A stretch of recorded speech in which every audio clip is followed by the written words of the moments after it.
We're approaching fall, and that's the time that the leaves fall from the trees, and people wonder what to do with them. The best thing is to let them stay where they fall. There are times when we can't do that. If we're preserving certain areas of our lawn, we do want to get the leaves off the lawn. So the first step would be to say, how am I going to keep all these leaves on my property? These leaves hold the nutrients that the trees that created those leaves need the following year.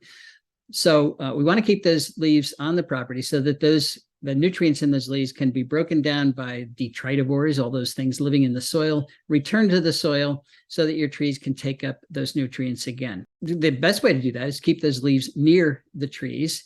All of your trees should have beds underneath the canopy, and that's a great place for those leaves.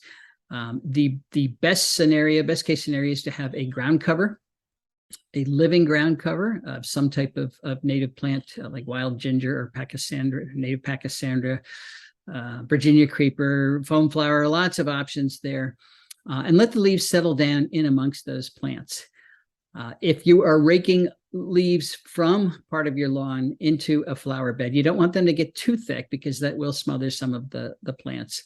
But it's a great way to start a new bed under a tree is to rake your leaves into that particular tree pretty thickly. Then they can actually smother the grass that is probably going right up to your tree, and then you can plant right through those leaves the following year. You've got an instant flower bed with very little grass. But the key is to don't rake the leaves up and put them out at the curb for the garbage man to take away as if they were garbage. They're a very valuable ecological resource. There's a lot of living things in those leaves, and you want to keep them on site, just like you want to keep all the water that falls on your property on your property.